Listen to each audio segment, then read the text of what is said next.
আসসালামু আলাইকুম রহমতুল্লাহি ওবরাকাতু। সম্মানিত মুসলমান ভাইয়েরা, কেমন আছেন?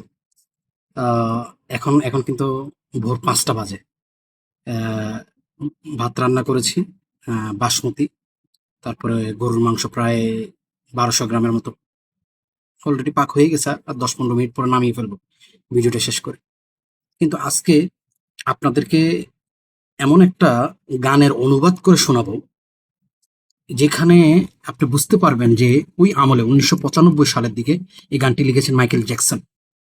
মানে আপনি বুঝতে পারবেন মাইকেল জ্যাকসনকে কি পরিমাণ মিথ্যা অপবাদ দেওয়া হয়েছে, তার বিরুদ্ধে কি পরিমাণ ষড়যন্ত্র করেছে, তার পরিবারকে লাঞ্ছিত করেছে, তাকে লাঞ্ছিত করেছে।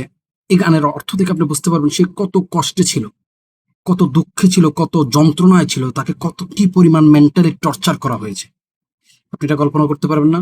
সো গানটির অনুবাদ শুনুন, ইনশাআল্লাহ তাআলা আহ, আপনার জীবনে একটা পরিবর্তন আসবে। কারণ কিছু কিছু কথা থেকে মানুষ কিন্তু মোটিভেট হয়, মানুষ কিন্তু অনুপ্রেরণা পায়, উজ্জীবিত হয়, উদ্যমী হয়ে ওঠে যে না, আগামী দিনগুলোতে আমি সততার সাথে, ন্যায়ের সাথে, প্রতিবাদের সাথে, ইনশাআল্লাহ তাআলা আদলের সাথে জীবনযাপন করবে। সে 1995 সালে সে বলতে যাচ্ছে, all I want to say is that they don't really care about আস। অর্থাৎ আমি মানে যাই কিছু বলতে চাই সেটা হলো, তারা আমাদের আসলে কোনো প্রকার কেয়ার করে না, তারা কোনো প্রকার আমাদের খবর রাখে না, তারা আমাদের ব্যাপারে কোনো প্রকার চিন্তা করে না। আমাদের দুঃখ, আমাদের সুখ, আমাদের ভালো মন্দ, এতে তাদের কোনো যায় আসে না।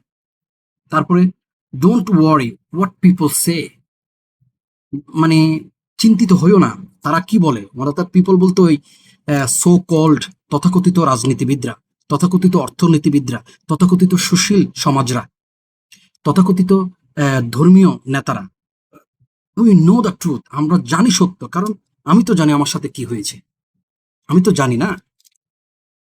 Well all I want to say is that they don't really care about us. এই যে প্রশাসন, এই যে আহ, সরকার, একটা প্রতিষ্ঠান, পুলিশ প্রশাসন, আর্মি প্রশাসন, নেভি প্রশাসন, মানে যত প্রশাসনিক, যত কার্যালয় রয়েছে, এরা এরা এরা don't care.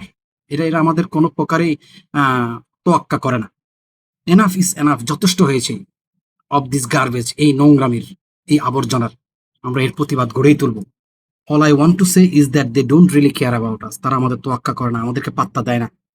Skin head, dead head, everybody gone mad. Skin head, dead head এর অর্থ হলো আপনার এই যে নব্য মানুষ রূপী শয়তান, মানুষ রূপী জানোয়ার, মানুষ খেকো প্রাণীরা, এরা এরা সবাই পাগল হয়ে গিয়েছে।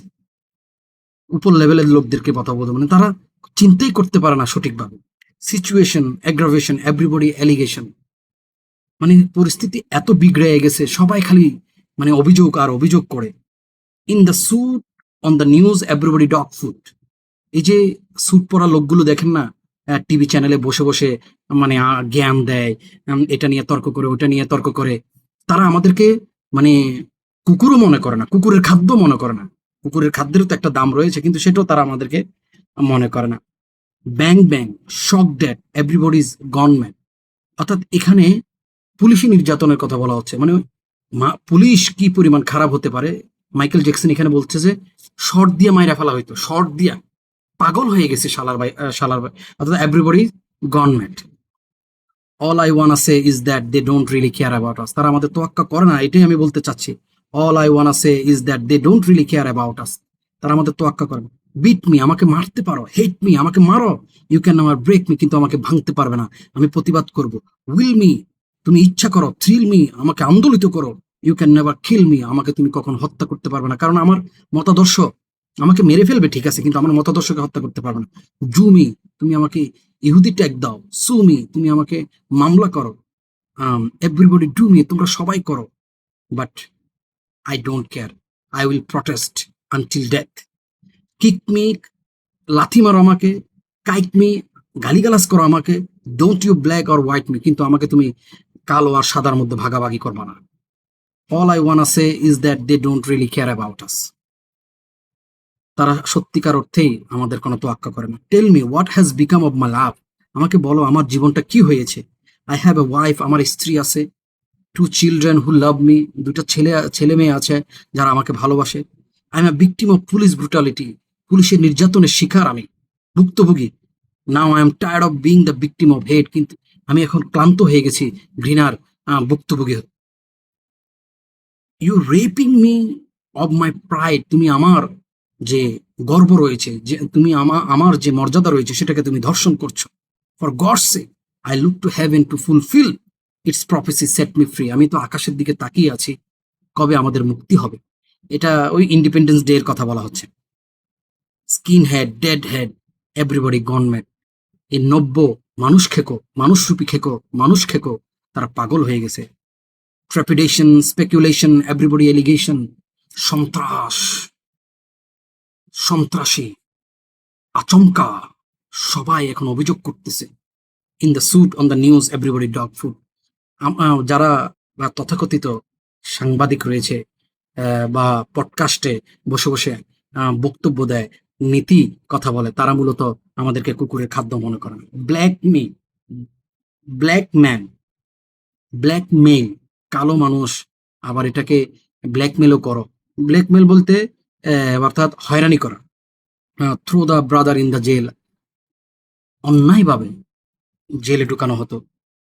All I want say is that they don't really care about us. এই যে পরিস্থিতিটা আপনারা দেখছেন না, এটা পুরো পৃথিবীতেই হচ্ছে, আমাদের বাংলাদেশে হচ্ছে। সে বলতেছে যে you know, I really do hate to say that the government don't want C, মানে আমি আসলে বলতে আমার খুবই ঘৃণা হচ্ছে যে সরকার এটা চায় না যে আমাদের কোনো প্রকার তোয়াক্কা করা হোক, আমাদের কেয়ার করা হোক, আমাদের যত্ন করা হোক।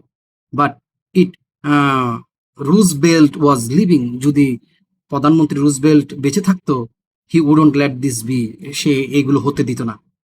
হ্যাঁ, তারপরে বলা হতেছে hit me, kick me, you can never get me, তুমি আমাকে মারো, লাথি মারো, কিন্তু আমার কখনো তোমার আয়ত্তে আমাকে নিতে পারবে না। হ্যাঁ, some things in life they just don't want C, কিছু সামান্য কিছু তারা তো জীবনে তারা দেখতে চায় না। But if Martin Luther was living he wouldn't let this B, Martin Luther যদি থাকতো, বেঁচে থাকতো, তাহলে এটা হতে দিত না। মাইকেল জ্যাকসন তো রোজাবেল্টের কথা বলতে পেরেছে, মার্টিন লুথার কিং এর কথা বলতে পেরেছে, কিন্তু আমরা বাঙালিরা কার কথা বলবো? আমরা কার আমলে না নির্যাতিত হই নাই? কার আমলে আমরা অত্যাচারিত হই না? এরকম একটা আমল আমাদেরকে দেখানো হোক। গত 55 বছর ধরে আমরা শুধু অত্যাচারিত হচ্ছি। আমার দাদা হয়েছে, আমার বাবা হয়েছে, আমরা হচ্ছে, সামনে আমাদের ছেলেমেয়েরা হবে। অর্থাৎ যতদিন পর্যন্ত না আমরা সাধারণ জনগণরা একত্রিত হব না, ততদিন পর্যন্ত আমরা এভাবে নির্যাতিত হতে থাকবো। যতদিন না আমরা প্রতিবাদের দেয়াল গড়ে তুলবো, ততদিন পর্যন্ত আমরা নির্যাতিত হতে থাকবো। ইনশাআল্লাহ তাআলা আবার কোনো মোটিভেশনাল, আবার কোনো রিভোল্ট গানের অনুবাদ নিয়ে বা কোনো বিষয় নিয়ে হাজির হব। সে পর্যন্ত সবাই ভালো থাকবেন। আসসালামু আলাইকুম ওয়া রাহমাতুল্লাহ।